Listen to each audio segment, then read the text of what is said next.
to the 9/11 Families Press Conference today. My name is Tim Froelich. I was injured on 9/11 in the collapse of the South Tower. The families are ecstatic and honored to have our champion here with us today, Congresswoman Tulsi Gabbard. We're very excited to speak to you today. We thank everyone for attending, and with that, I'd like to introduce Congresswoman Tulsi Gabbard.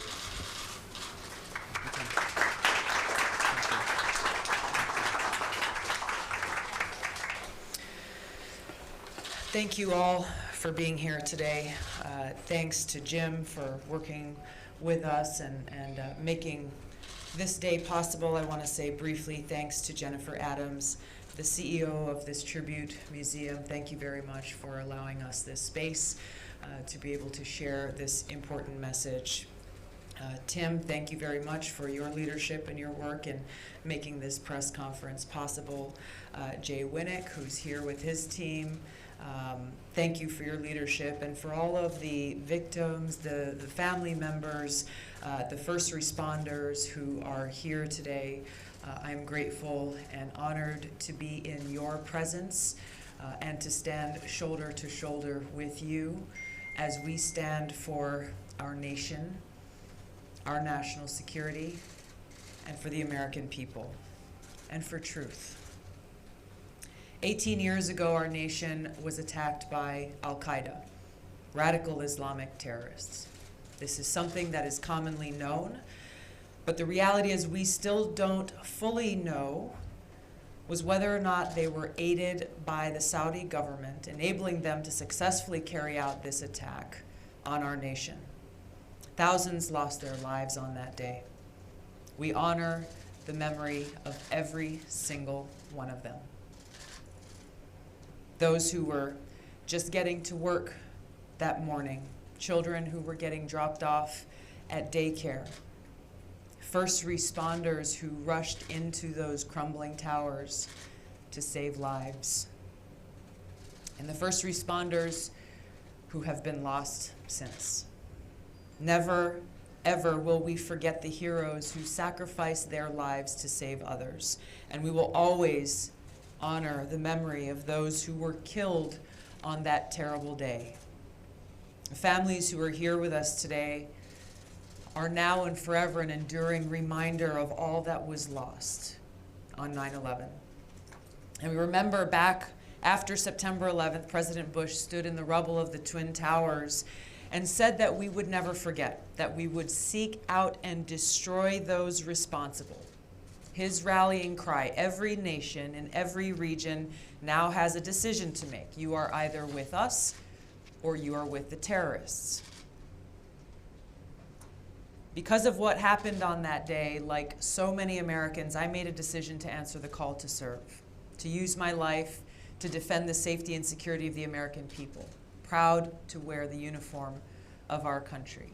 I was determined to defeat and destroy the evil that visited us on September 11th. The safety and security of the American people is exactly why we are gathered here today. Families who lost their loved ones want the truth, and they deserve the truth. They want answers. They deserve answers. The American people deserve to know exactly what happened and who was behind it. Now, 15 out of the 19 attackers were Saudi citizens.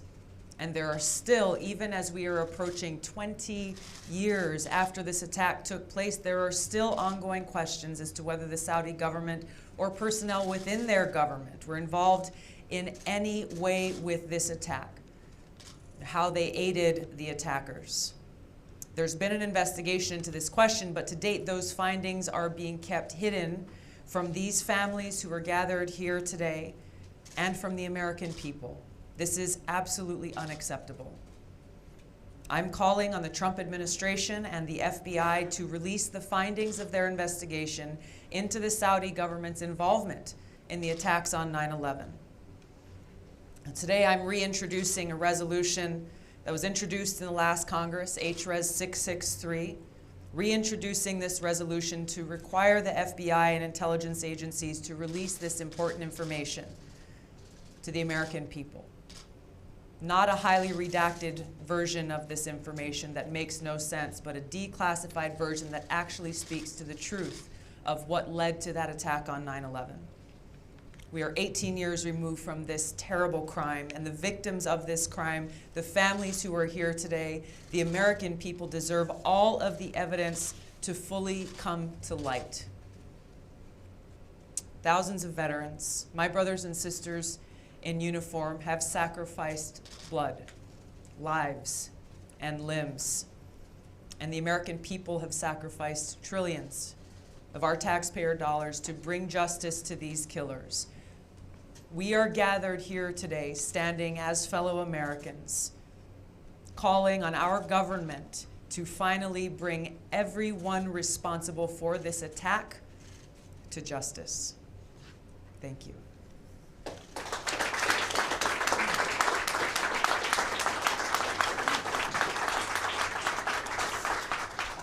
Thank you so much. Hi, my name is Terry Strada. I am the National Chair for the 9/11 Families United for Justice Against Terrorism. On September 11th, I lost my husband, Tom Strada, who was in the North Tower, and our 3 children were very young. They were 7, 4, and 4 days old. I would first like to thank presidential candidate Tulsi Gabbard for joining the 9/11 community in our fight for the truth and accountability for the murder of our loved ones, for her service to our great nation, and for Congress's continued dedication to our unwavering determination in pursuing the justice we deserve. Collectively, the family members and survivors here with us today continue to fight for the truth about one nation, the Kingdom of Saudi Arabia, which aided and abetted some, if not all, the 19 radical Islamist hijackers while they were here in this country. This brutal attack on our nation was possible because of the financial support and resources they received from the kingdom. Along with their culpability for 9/11 in a courtroom, ensuring justice will be served. While the FBI provided a minuscule, useful information in response to subpoenas served on it over a year ago, there is still so much more that needs to be disclosed. While we as patriots respect some small amount of information that actually protects our nation from bad actors may need to stay secret, our government should not be invoking secrecy to keep its own mistakes hidden from the American people, and should certainly not be used to protect the Saudis from embarrassment or, worse yet, accountability. Our government should not be using its apparatus of secrecy, an apparatus that exists to protect our safety, allowed to be used to protect those who put our safety at risk. The kingdom, specifically the Crowned Prince Mohammed bin Salman, will never enjoy the respect on the world stage he so desperately wants for his country, as long as their involvement in the brutal murder of nearly 3,000 innocent men, women, and children on American soil continues to be partially shrouded in secrecy. Until there is an accounting, we will never go away. We will continue to ask the uncomfortable questions, and we will leave no stone unturned. It is time to lift this veil of secrecy. The 9/11 families and survivors deserve this, and the national security of our nation depends on it. Anything less leaves us vulnerable to future mistakes and more catastrophic attacks like we witnessed on September 11th, 2001. We need to lift the veil, free the truth, and let the chips fall where they will. Thank you.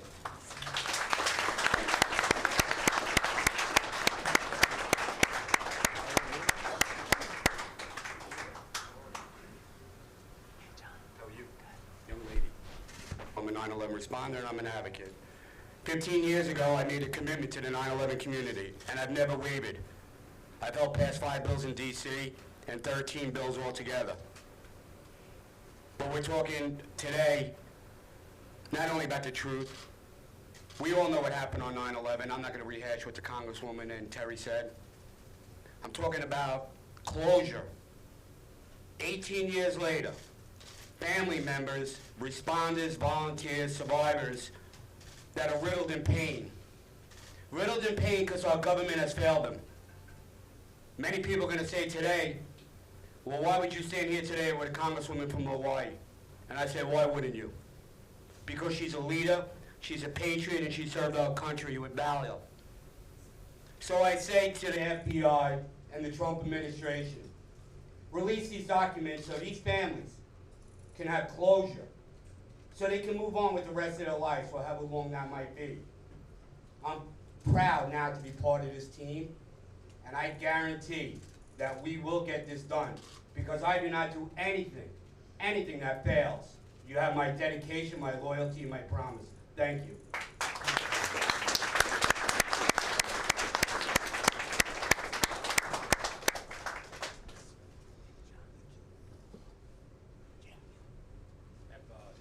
Just two quick final comments. Everyone in this room, and I think everyone in America, knows that September 11th was a nightmare, not only for the families, but for our country and for people all over the world.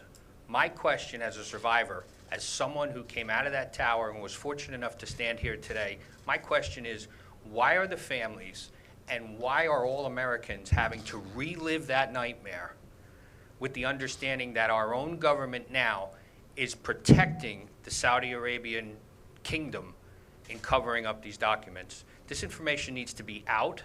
This needs to, as many people here have already said, this information needs to be transparent. We deserve the truth, and it is horrible that our own government, the FBI, is not presenting these documents to the families and to all Americans so we can really understand and learn what happened on September 11th. We have the information regarding September 11th is in those documents. We deserve them. The American people deserve them. And with our champion and our leader now here, Tulsi, Congresswoman Gabbard, excuse me, we will get that information. Thank you.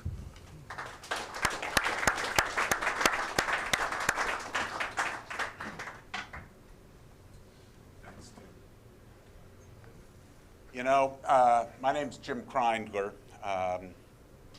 It's been the great honor and privilege of my life to work with people who have fought so hard and done so much. And I can't begin to express how gratified we are to have you standing with us. Now, we know that on January 15th, 2000, 18 months before the 9/11 attacks, the first lead hijackers arrived in Los Angeles and were provided essential assistance by Saudi government officials.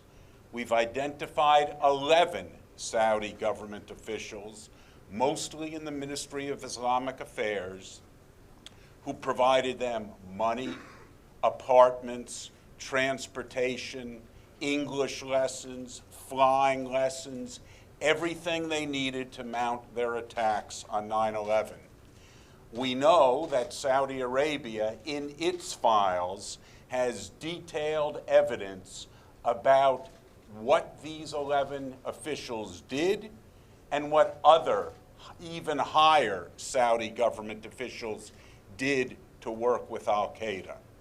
We know that because of the guts, the determination, and the desire to never let go from the truth, FBI agents who are now out of the department worked the case on their own until they were shut down in early 2016.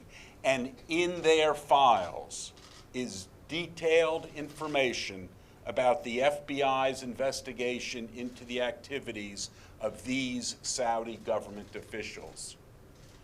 I and my colleagues on the legal team are disgusted and sickened by the fact that not only, and not surprisingly, Saudi Arabia insists on keeping what the little they're giving us confidentiality, but our own government has insisted on confidentiality so we cannot share with our brothers and sisters in this fight what we know.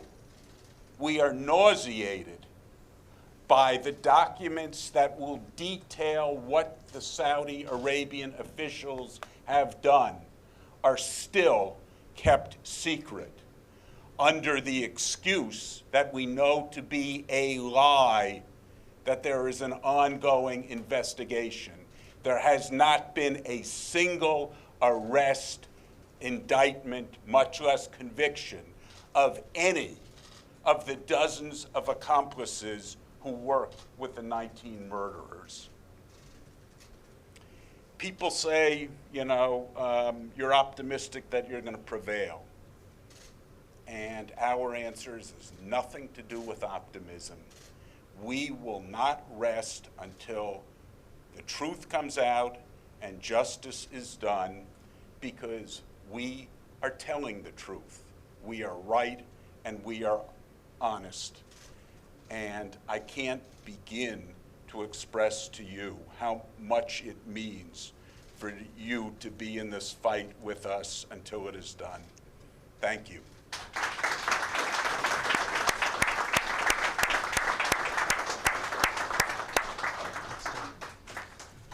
My name is Brett Eagleson. I lost my dad in the South Tower. He was on the 17th floor. I was 15 years old. I'm joined by Chris Gansey. He lost his father, FDNY Chief Peter Gansey. We shouldn't know each other. We came together because our fathers died together. They both stayed behind and they helped. They both could have left, but they both stayed behind and they had the towers fall on them. We also shouldn't be standing here in this room today, 18 years later, begging for scraps from our government for information that we so very much need. And to think that our government failed us 18 years ago, they're still failing us today. The Department of Justice and FBI are actively choosing to side with the Saudis over the American citizens, over people like presidential candidate Tulsi Gabbard, who enlisted after 9/11 to fight the good fight. And we can't thank Congressman Gabbard enough for being our champion, for being our hero. My brother joined the Army right after 9/11 to avenge his father, and I'm sure you guys would get along great. And he's with us here, not here today, but he's thanks you as well. All the servicemen thank you. And I want to let Chris say a few words as well, because it's important that he get a chance to speak, and we shouldn't be here. Our government should do better than that. We deserve better. I just want to say thank you to the Congresswoman. We really appreciate it. It's been 18 years, but it's been incredibly frustrating. I was not a New York City fireman at the time, but like you, 9/11 changed my life. I heard that call, and I'm an Ivy League guy. I got an MBA, and next thing you know, I'm pulling ceilings in Brooklyn for $45,000 a year as a member of the New York City Fire Department. I'm sure my dad wished he would have bought a boat instead, but it is what it is.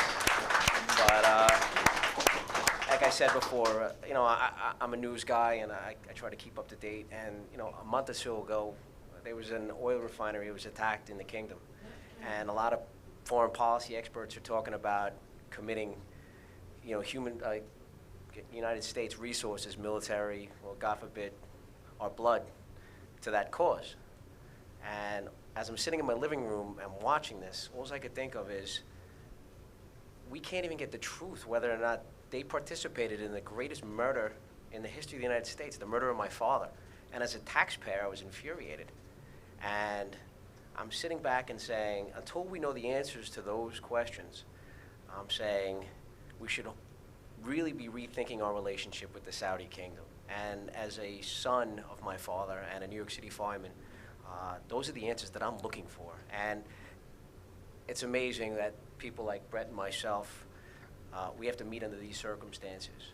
But I think both of us are trying to do our fathers proud and trying to, with the help of amazing people like the Congresswoman, to try to get the truth to these questions. I just want to say thank you very much from the bottom of my heart. I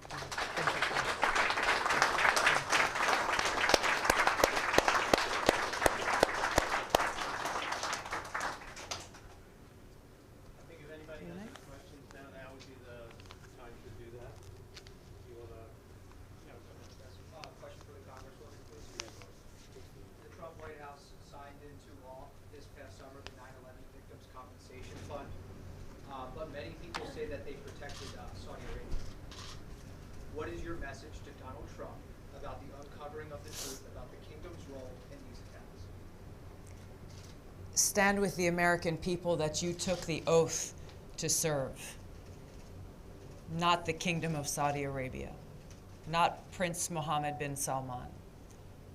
His job, his responsibility as President and Commander-in-Chief is to serve the interests of the American people and our national security, to serve our country.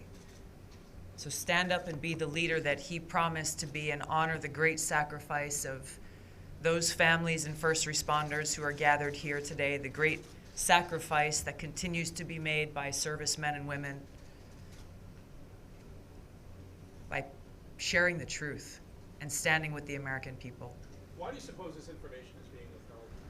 Well, I think you've heard a lot of questions being raised here today. Until we actually get the answers, we can't know definitively whether it's covering up mishaps or mistakes within the FBI or Department of Justice that could have prevented this attack from taking place, or it's covering the actions taken by the Saudi government, putting the interests of the Saudi government ahead of the interests of the American people and our country and our national security. Whatever it is, they are dishonoring those families who are here today who have sacrificed so much by withholding that truth. They are dishonoring the American people by withholding that truth.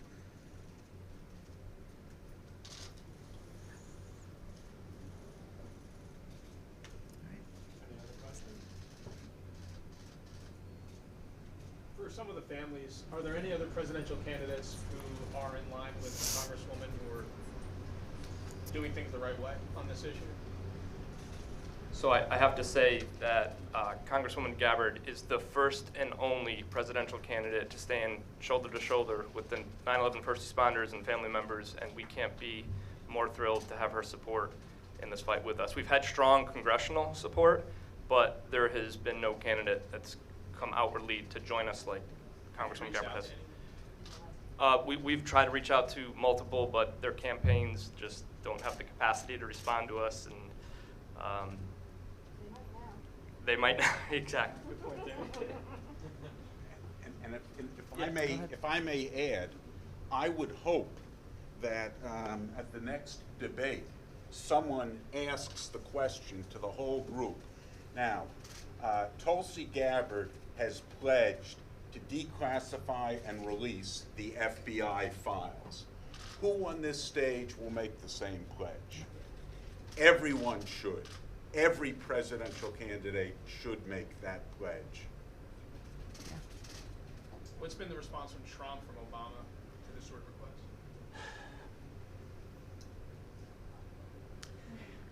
Let me say this.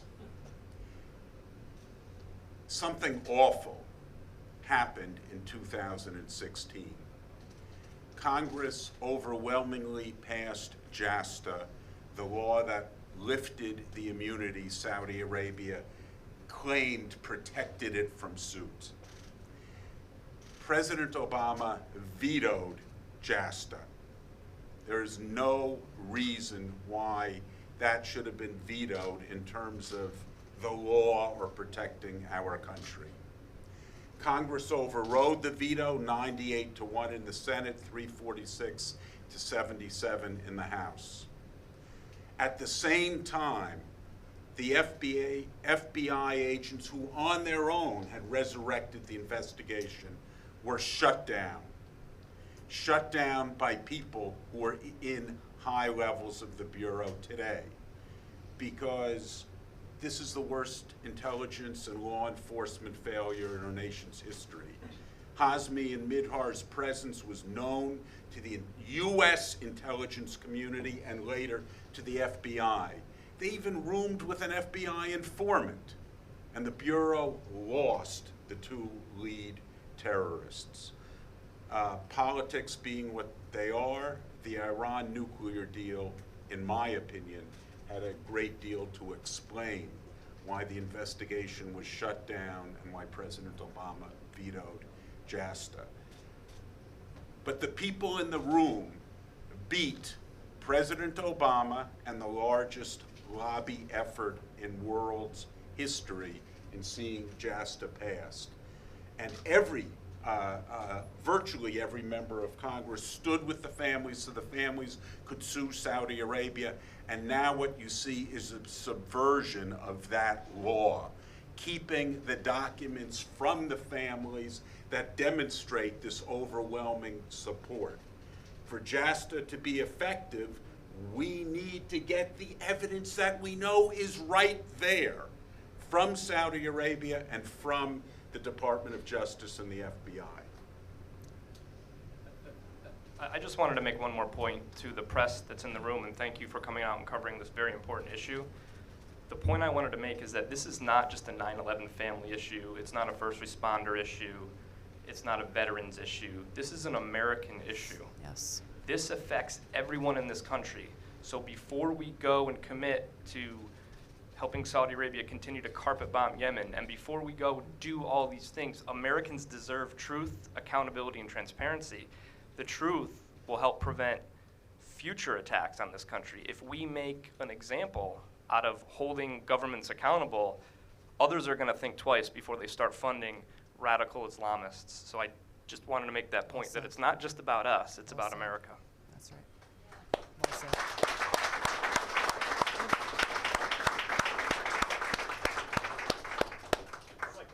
I'd like to ask you a question, please. I'm Charles Wolf, 9/11 family member. My wife was on the 97th floor of Tower 1. Following on to what Jim just said, I was part of the team who was down there calling on senators' offices. I probably called on over 30 senators' offices. I got to speak to 4 of them personally. One of them was Senator Bob Corker. Okay, we happened to run into each other outside the Senate office building on Avenue D, I guess it is. And we started to talk, and it ended up being a nose-to-nose conversation on his part. And I told him about my involvement. I told him about how I had called the FBI 5 minutes afterwards. The plane flew right over my apartment in Greenwich Village.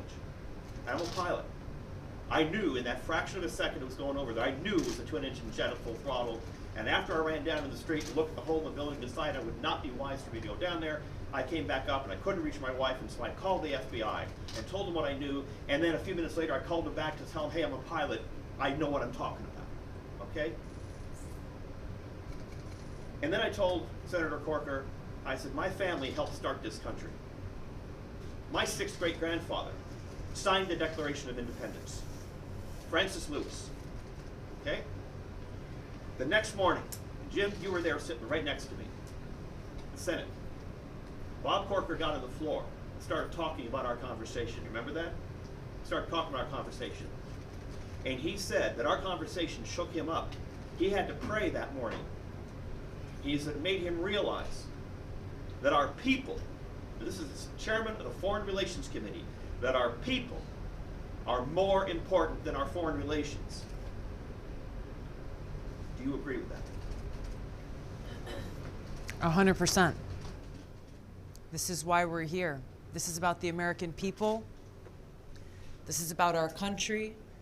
It's about honoring the loss of those like your wife and making sure that we are putting the interests of the American people ahead of the interests of any foreign government. What to speak of the foreign government of the Saudi kingdom. You've heard some of the others talk about the other atrocities occurring in other parts of the world, support from the Saudi kingdom, both directly and indirectly, still going on to this day for terrorist groups like Al-Qaeda, which is an outright betrayal.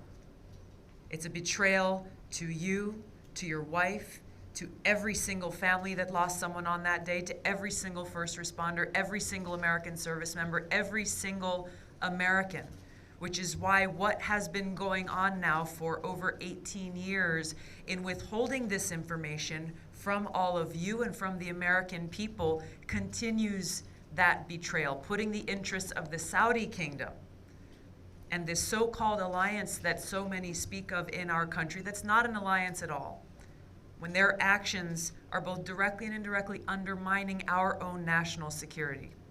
As Brett said, we are standing here for our country, for the country that we love, for our fellow Americans, for the people that we love, and for our future. Thank you. Thanks for speaking up.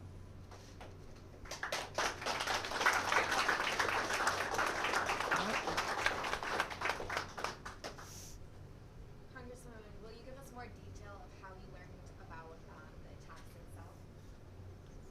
Where I was? I was in Hawaii on that day, and Hawaii's 6 hours behind New York City, time zones. So when we woke up to the news, it had already been several hours. As we all remember, the coverage was ongoing around the clock during that day, and it was something that you couldn't believe our eyes as those images crossed the television screen over and over and over again. One of the gentlemen who I met here on the way in, who's a first responder on that day, said, "This is the Pearl Harbor of our generation." Pearl Harbor, the memorial that so many come to Hawaii to go and visit and to pay respects to those whose lives were lost in that attack on our nation. That day indelibly changed my life and changed the course that my life would take afterward. It is what motivated me to ultimately enlist and serve in our military.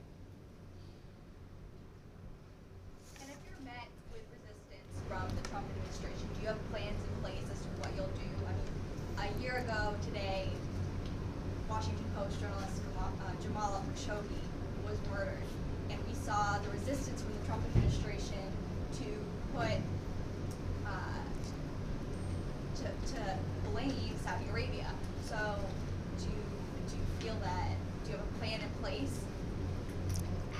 So let's just be clear about a couple of things. We saw resistance to hold Saudi Arabia accountable even after the murder of Jamal Khashoggi, coming from leaders in both political parties who are afraid of undermining our so-called alliance with Saudi Arabia, putting the interests of foreign relations, as you say, sir, ahead of the interests of the American people. But here's what disgusted me most about all of that, is that you heard an outcry coming from people across Washington and across the media.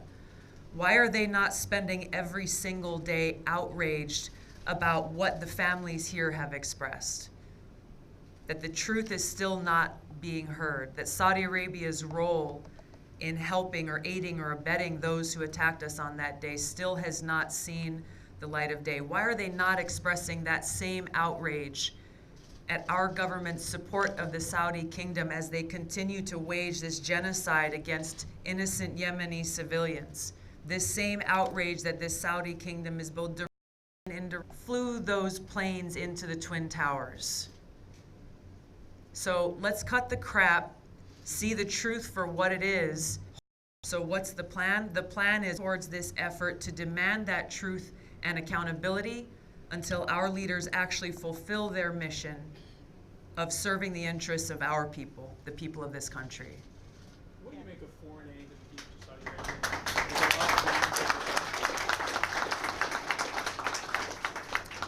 What was the question? Question concerned foreign aid for Saudi Arabia. How should it be effective, if at all? We should not be selling them our weapons. We should not be aiding or providing them with any kind of support so long as they continue with the kind of actions that I've just spoken about. Could I say something? Of course. Quickly?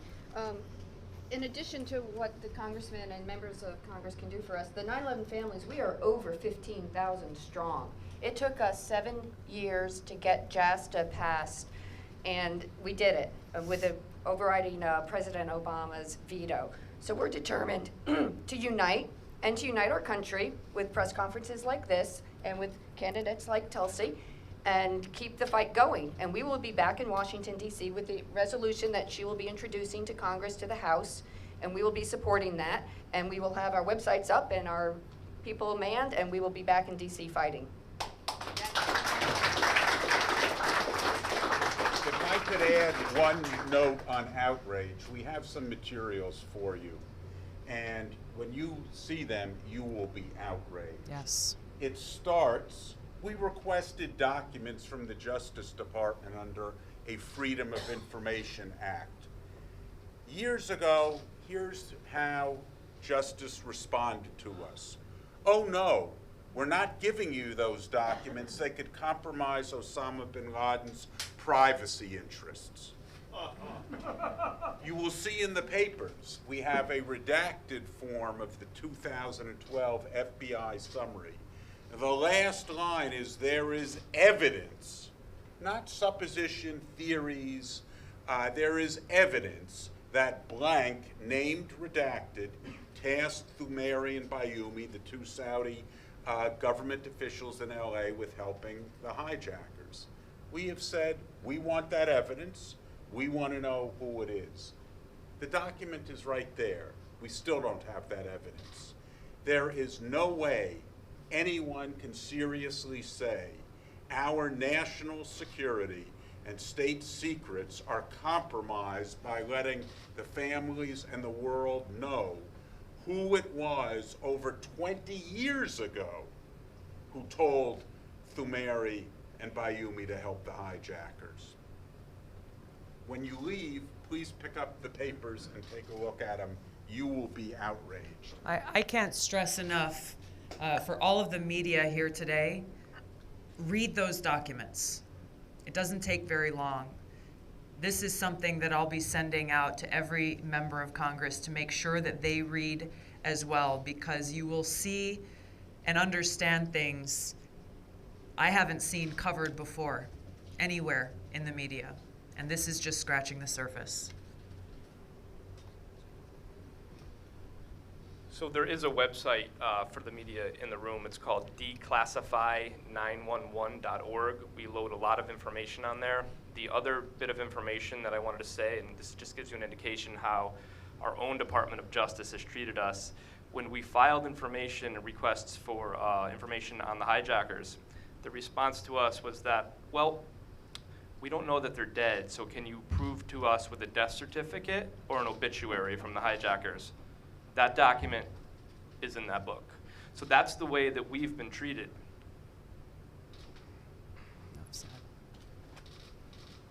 Any other questions? Can you just clarify something as far as it relates to the declassification effort on that redacted lien, the declaration of state secrets as it relates to that lien? And from what I've read, the lien has been released, but as a founding member, I don't get to see it. Yep, that's when I said I am really sickened by the restrictions forced on us by not only Saudi Arabia, but the FBI. That's what I'm talking about.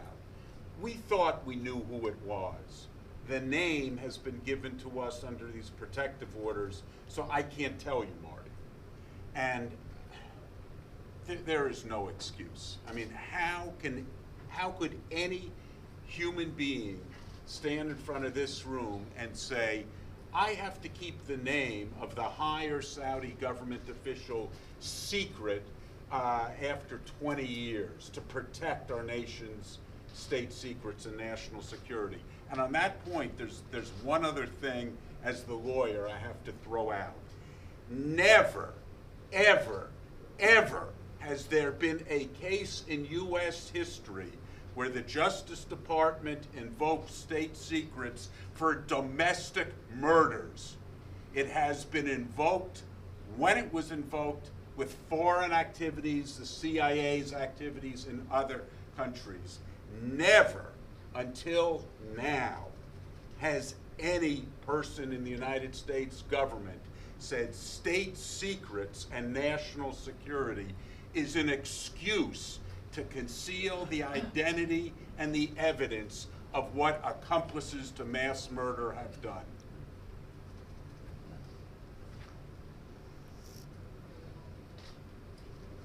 Thank you for being here. Introduce you to my daughter. How are you? Caitlin. Nice to meet you, Caitlin. Thank you so much for everything. Thank you. I was 4 years old when I lost my dad, and I've grown up in a world where I can't even trust my own government. So many things have been hidden, and I've grown up with the most incredible role model. And I learn something new every day from being with the first responders and the survivors and the victims. So with your support, it's amazing. Thank I'm very you. grateful. Thank you. I am grateful to and honored to have been invited into your extended family and to share in doing all that I can. All that I can Thank you. You have our support, to so help we'll do accomplish whatever this we can. mission. Yeah. Thank you, Terry. Thank you. Thank you for your bravery and your courage and your Thank you. leadership and speaking up and being a voice for so many. Thank you. Thank you. So nice to meet you. Thanks for being here today. Thank you. Congresswoman Charles Wolf, as I said before. Nice to meet you. Thank you. I think as I was talking, a lot of stuff from deep inside was coming up. Yes. Okay. And like I said, I've been involved in a lot of things. If I hadn't gotten Ken Feinberg to change the way he ran the Victim Compensation Fund, you never would have had a chance to vote on it. Yeah. I'm the guy that did that. Yeah. And a number of other things. But I thank you very much. Well, thanks for your continued activism and leadership and Thank making you. sure that the right thing is done. Yep. And I appreciate what you're doing. You are impressive on the trail. Yeah. Thank you. You are. I just appreciate whatever you end up in doing. Thank you. Honestly, every single presidential candidate should be standing with us here today. Well, as you can see, there are no substantive issues that come up with these debates. Exactly. That's the None. whole problem. It's all bullshit. That's right. Couldn't agree more. I know what the Hawaiians are like because I dated a Hawaiian girl when I was in college for a Ah, while. lucky you. Thank you so much. Thank you. Thank you. Nice to meet you. Nice to meet you. Thank you. 1 second. Thank you, John. I didn't do anything yet. Proud to Oh, yes, you did. Yeah. proud to be the best. in the trenches with you on this. Good. Thank I look you. forward to it. Me too. I like getting ugly.